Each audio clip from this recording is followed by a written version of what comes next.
polícia segue com as investigações para encontrar o culpado desse crime chocante. A repórter Camila Yunis acompanha o caso e traz os detalhes na reportagem. No dia 5 de março, parecia que o caso começaria a se solucionar. Mas este foi apenas o início de uma trama que a própria polícia tem dificuldade em solucionar. Na quarta-feira de cinzas, o corpo de Vitória Souza, de 17 anos, foi encontrado em uma área de mata em Cajamar, região metropolitana de São Paulo. O estado do corpo chocou até os policiais mais experientes, com facadas, marcas de tortura, sem roupa, praticamente degolada e com a cabeça raspada. A brutalidade do crime levou a polícia, inicialmente, a achar que o caso poderia ter relação com facções criminosas, como disse o delegado Aldo Galiano na primeira coletiva de imprensa. Por que surgiu esse papo de PCC? O sinal é a raspagem do cabelo, que eles querem deixar para mandar um recado. Ela estava com o cabelo raspado, tá? Então, aí é um sinal evidente. Segundo sinal é que nós prendemos há 4 meses atrás um integrante do PCC, que era a sintonia da área. Então, próximo ao local que ela está, há uma presença de célula do PCC, tá? Mas nada ainda que vincule PCC no crime, tá? Mas o motivo para tanta violência ainda não foi esclarecido.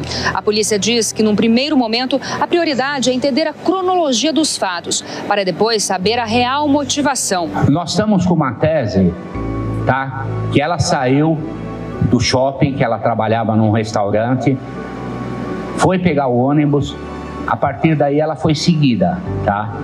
No emaranhado que se busca desvendar, os agentes tentam refazer os últimos passos de Vitória. No dia 26 de fevereiro, ela saiu do restaurante em que trabalhava em um shopping em Cajamar. O pai costumava buscar a filha, mas naquele dia não conseguiu. Vitória, então, pegou 2 ônibus para chegar em casa. No trajeto, por mensagem de áudio, ela diz para uma amiga que 2 homens em um carro mexeram com ela, mas que depois teriam sumido. Ainda falando com a amiga, ela relata que os 2 homens a estavam vigiando no ônibus. Mas na última mensagem, ela diz que está tudo tranquilo, porque já tinha descido no ponto de ônibus e os homens não a tinham acompanhado. Ai, amiga, mas tá de boa, sabe? Ele estava do ônibus, só que nenhum deles desceu no mesmo ponto que eu. Então, tá de boa, não tem problema nenhum. A polícia tem 3 suspeitos, o ex-namorado Gustavo e 2 amigos, Daniel e Michael. Michael teve a prisão decretada pela justiça. De acordo com os policiais, no depoimento, ele afirma que no dia do sumiço de Vitória, ele estava com a esposa em casa, o que não foi confirmado pela própria mulher. No carro dele foram encontradas marcas de sangue e fio de cabelo, que foram levados para teste de DNA. A polícia disse ter encontrado inconsistências também no depoimento do ex-namorado. Vitória teria ligado para ele para pedir carona, para voltar para casa, e disse que só ouviu as ligações por volta das 4 horas da manhã. Mas, à meia-noite, respondeu apenas com ok às mensagens que o pai da jovem enviou perguntando sobre o paradeiro da filha. No caso de Daniel, a justiça negou o pedido de prisão, mas a polícia diz que o rastreamento do celular mostra que ele esteve próximo da jovem na noite do dia 26. Ao menos 18 pessoas foram vidas até agora.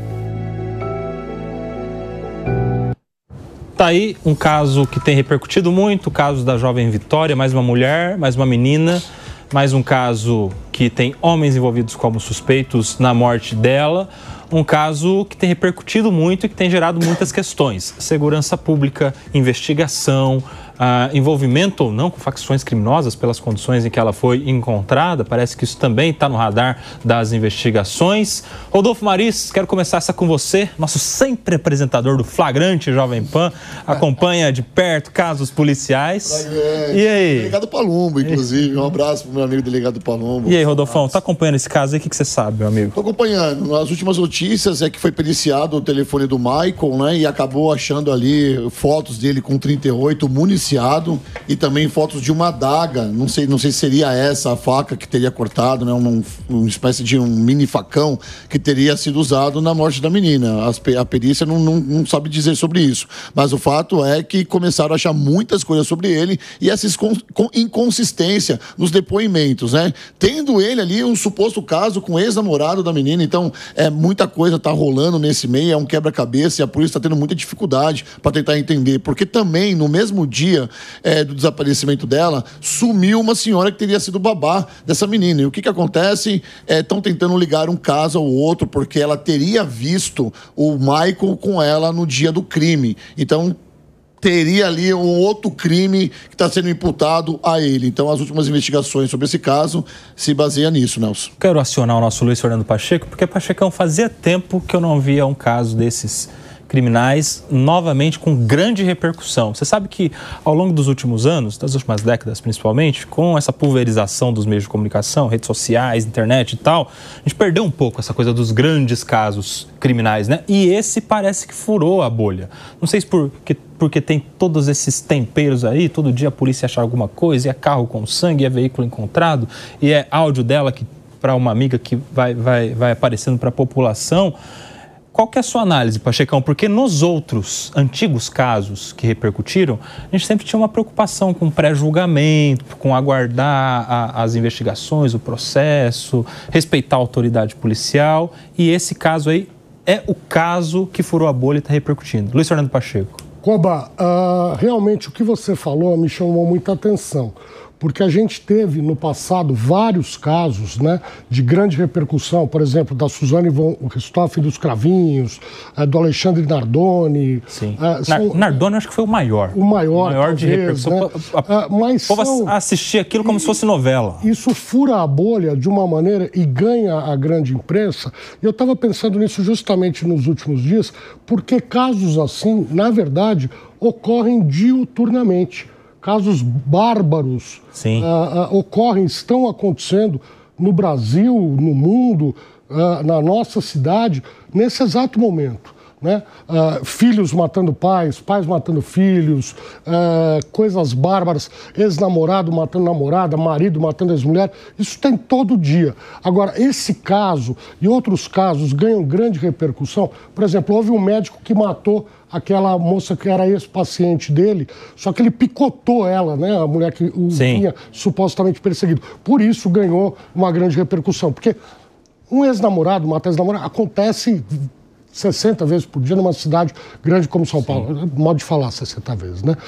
Agora, por que o caso ganha grande repercussão? Por quê? Pela maneira como a execução se deu, né? A maneira brutal, cruel, que foge né, a esse padrão de, entre aspas, não é um padrão de normalidade, claro, porque nenhum crime dessa natureza pode ser normal, mas de um padrão que é totalmente fora. Você cortar o pescoço, raspar a cabeça... Tirar as digitais. Isso dá muito uma impressão de uma execução por vingança, né? Sim. E com ódio, né? E com ódio, né? A pessoa tem que estar com muito ódio. Né? Matar já é claro, obviamente. Claro. Você tirar a vida de um outro ser humano é uma expressão do ódio maior, né? Os pais dão um grande amor que é a vida. Quem é o outro? O sujeito que se acha no direito de tirar a vida de alguém. Mas você raspar a cabeça, cortar o pescoço, tirar a digital...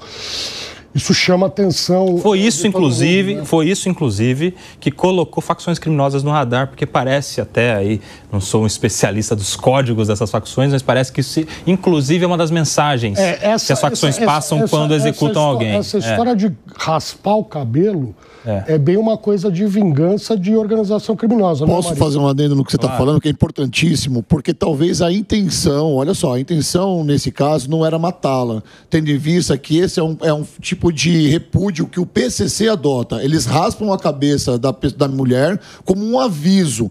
Algo teria acontecido nesse momento, porque aí depois degolaram a menina. Ou seja... Então, pode ser que a intenção inicial teria sido só humilhá-la. Somente humilhá-la, porque isso aconteceu há cerca de um ano, no mês passado, um vídeo que veio à tona numa comunidade, mulheres tendo as suas cabeças raspadas pelo primeiro comando da capital, pelo PCC, em forma de alerta. Nós estamos te dando uma advertência. Na próxima a gente arranca a sua cabeça. Isso é por Por denunciar alguém. Por denunciar, Agora, ou por ameaça de um segredo, por coisas desse tipo, entendeu? Agora, eu vejo aí, né, a Polícia Civil está bastante empenhada, né, na resolução do caso, as investigações estão prosseguindo, como você colocou, que tem acompanhado de perto, né, Marisa?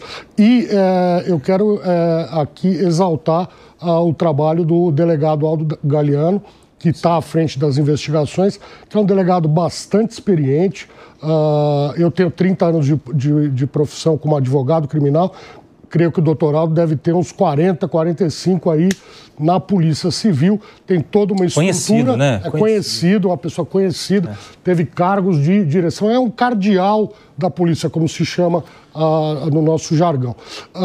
Acredito que com inteligência, com investigação, com calma, com serenidade, sim, o assunto vai ser resolvido. Pachecão, quero te agradecer, meu amigo. Mais um domingão conosco aqui no Tá na Roda, trazendo seus comentários, suas análises. Muito obrigado, meu amigo. Obrigado a você, Coba. Obrigado a todos os colegas. Como eu costumo dizer, vou beneficiá-los com a minha ausência. Não, a gente vai sofrer. Olha pra cara do Belucci, olha como ele vai sofrer. Ainda mais hoje. Olha como ele tá sofrendo com a sua ausência, Pacheco. Olha lá. Eu demonstrei a serenidade de um monge budista. Isso, hoje. Claro. Depois do maracujá, né? Depois do maracujá. Vamos fazer o comercial. Isso. Não podemos fazer o comercial da maracujina. Isso. Acho que o chefe vai ficar bravo. Se quiser mandar uma propaganda pra gente aí, já que já tá feito comercial, a gente aceita. Me procurem. Isso. Laboratório, estou à disposição para conversar. Perfeito. Tá? Obrigado, Pachecão. Um beijo para todos, boa semana, fiquem com Deus. E olha que negócio bom que a gente faz. A gente troca o Pacheco pela Aninha Beatriz. Vem pra cá, Aninha. Já troca aí. Olha lá. É uma troca boa que a gente faz. Isso aí é um negócio bom. Bem-vinda, Aninha. Já pega o microfone do Acácio aí. Obrigada. A gente precisa te ouvir, minha amiga. Esse caso aí envolve mais uma moça, mais uma menina, mulher andando sem segurança, às vezes voltando para casa, tarde da noite. Envolve a situação de muitas mulheres que se colocam, se deparam com situações parecidas, né? Gera ainda mais segurança, imagina, para todas as mulheres que nos assistem aqui, que sabem desse dia a dia de voltar do trabalho, voltar da escola, voltar da faculdade, ruas escuras, sem proteção e como foi o caso dessa menina, né?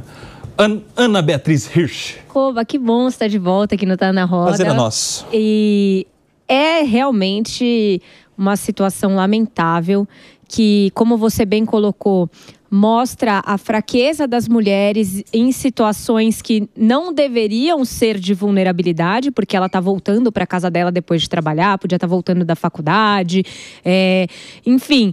E aí, quando a gente tem uma questão de falar que segurança pública é problema só do Estado, aqui está um ponto em que claramente a gente vê que a segurança pública, a segurança dessa menina Vitória poderia ter sido melhor se, por exemplo, a gente tivesse maior iluminação na rua, a presença de mais pessoas na rua naquele horário. Enfim, acho que pelas circunstâncias não seria isso que teria feito com que ela hoje estivesse viva, porque claramente isso foi muito premeditado. Eu não ouvi se o Rodolfo comentou, mas eu li em algum lugar que ele vinha acompanhando os passos dela há muito tempo. De 8 meses, como stalker. Isso. E o que me chama a atenção nessa história também é que ela sabia que ela estava sendo seguida. Ela sabia que tinha alguma coisa acontecendo com ela, porque a troca de mensagens, e até uma coisa assim, bem curiosa, porque se você tá ali no ônibus voltando para casa, você não tá preocupado, você não presta tanta atenção nos carros que estão fora do ônibus, por exemplo, como aconteceu com ela.